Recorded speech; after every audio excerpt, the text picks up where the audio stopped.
The voice from the shadows. Winter in Jerusalem crept into the bones like loneliness.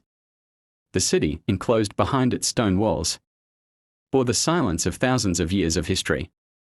But that morning, inside an armored black vehicle traveling from Ramat Aviv to Jerusalem, a man was deep in thought. His name was Benjamin Netanyahu. Traffic was flowing slowly. He looked out the window. The streets were waking up, vendors opening shutters, the scent of hot bread wafting from bakeries. Suddenly, the car braked. "Sir, there's a person lying in the middle of the sidewalk," said the driver. "A drunk?" Netanyahu asked without turning. "Could be. Or homeless." He sighed. "Wait." He opened the door. Cold air rushed in like an old memory. He stepped out. On the sidewalk, a man was curled up, wrapped in a torn coat. His face was covered with a thick beard, his fingers blackened from cold and dirt. His eyes slowly opened. Fear and confusion mingled in his expression. Netanyahu crouched down. "What's your name?" he asked softly. Silence. Then came a whisper, "Eliyahu." A forgotten name. "Eliyahu," Netanyahu repeated. "That's a strong name." The man blinked, as if the sound of his name coming from a stranger, especially one in a suit, was foreign to him. Netanyahu noticed the scars on the man's hands. Roughened palms, once used to hard work. Maybe construction. Maybe woodworking. "Are you hurt?"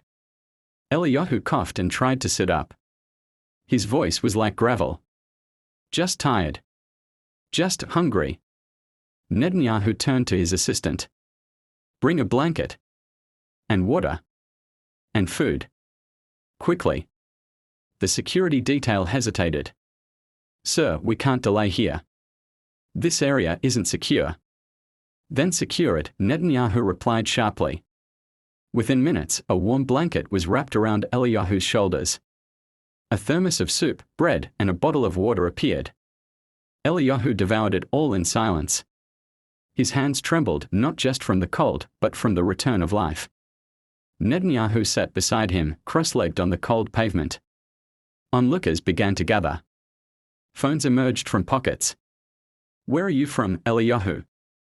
"Grew up in Haifa," he murmured. "Used to be a carpenter. Before everything collapsed." "What happened?" "My son died in a construction accident. My wife left a month after. I stopped building things. And started drinking. Then I stopped existing." Netanyahu looked into the man's eyes. "You exist now." Eliyahu looked back, as if trying to understand whether it was a command or a statement. The invitation. Netanyahu stood up and extended his hand. "Come with me." Eliyahu looked at the hand, suspicious. "To where?" "A shelter." "No," Netanyahu replied. "To find what you've lost." The man hesitated. The warmth of the soup was still on his breath. The memory of the street still heavy in his bones. But there was something in the Prime Minister's eyes, urgency. Maybe even belief. Eliyahu took the hand. Inside the vehicle, the smell of leather and power filled the cabin. Eliyahu leaned back as if it were his first time on a seat in years. Netanyahu gave his assistant a glance. No words. The vehicle turned. They arrived not at a shelter, but at a government building. Netanyahu led him through the back entrance to avoid press and cameras. In a private room, a cup of tea waited. The heat fogged the windows. "Do you want to work again?" Netanyahu asked. Eliyahu didn't respond at first. "That man. That carpenter. He died years ago." "No. He's hungry. Cold. Forgotten. But not dead." The silence was broken only by the ticking of an old clock. Finally, Eliyahu whispered, "Yes. I want to build again." "But who would hire a ghost?" "For a plan takes shape." Netanyahu picked up his phone. "Get me Minister of Labor. Now." Within an hour. 3 people entered the room, 2 advisors and 1 middle-aged woman. Grey-haired, stern-faced. This man, Netanyahu said, pointing at Eliyahu, was once a master carpenter. His hands built homes. His tragedy destroyed him. I want a job placement for him within the week. Not charity. Not a temporary fix. A place where he can rebuild his dignity. The woman stuttered Eliyahu.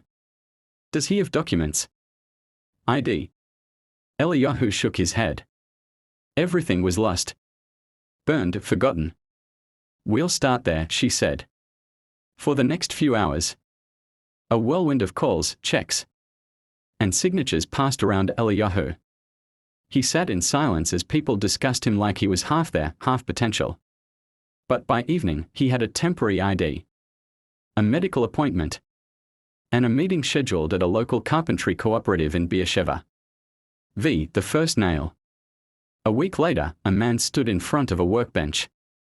Clean clothes. Shaved face. Nervous hands. Eliyahu held a piece of cedar wood, the scent flooding his senses with long-buried memories.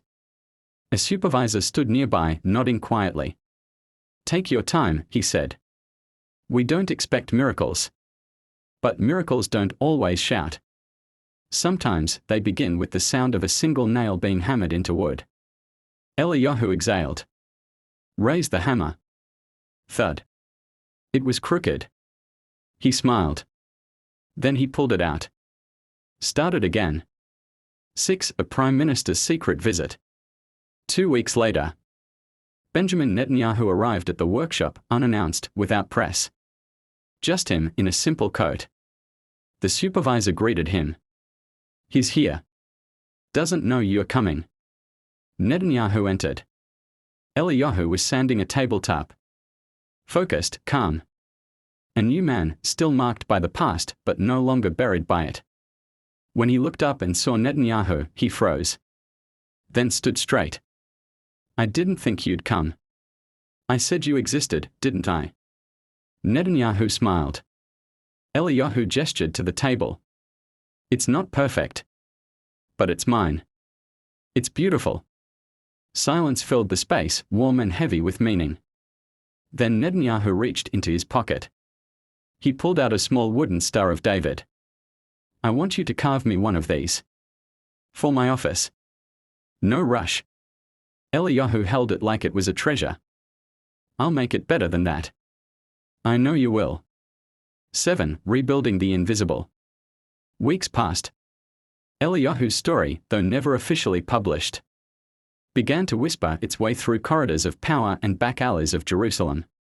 Not as a press story, but as something stronger, a parable. Other ministers asked Netanyahu, who was he really? Netanyahu always gave the same answer. A man who was forgotten. And chose to rise. Eliyahu was no longer just a worker. He began mentoring young apprentices, immigrants, orphans, lost youth from broken homes.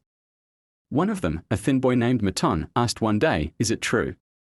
You met the Prime Minister on the street. Eliyahu smiled.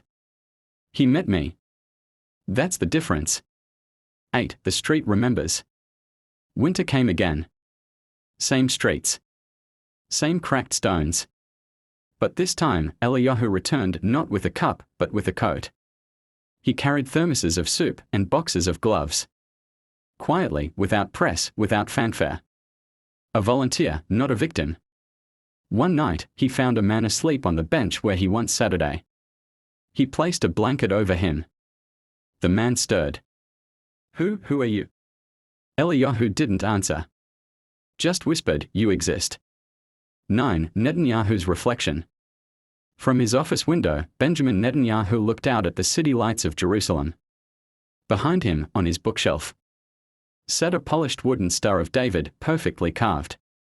He ran his fingers over it sometimes, especially on long nights of political storms and uncertainty. He'd faced opposition, crises, international pressure, but that one evening, on that freezing street, had pierced him more deeply than any summit.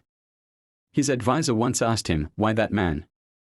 Netanyahu answered, because he was me. Or I was him. Or maybe we are all one decision away from a bench. The unwritten law. The government quietly passed a new initiative, the Rebuilding Path, focused on providing skill-based jobs to the long-term homeless. It connected them not to welfare, but to worth. Netanyahu didn't announce it with banners. He didn't name it after himself. But Eliyahu knew. He saw the fingerprints in its design. And when he received a request to speak at a small ceremony honoring those who had returned from the streets, he said only one thing. I was not saved by a government. I was seen by a man. 11. The bench remains. Years later, the bench on that old street still stood. Tourists walked by it every day. Few noticed it. But every now and then, someone would find a small wooden plaque beneath it. You exist. No name. No date, just truth.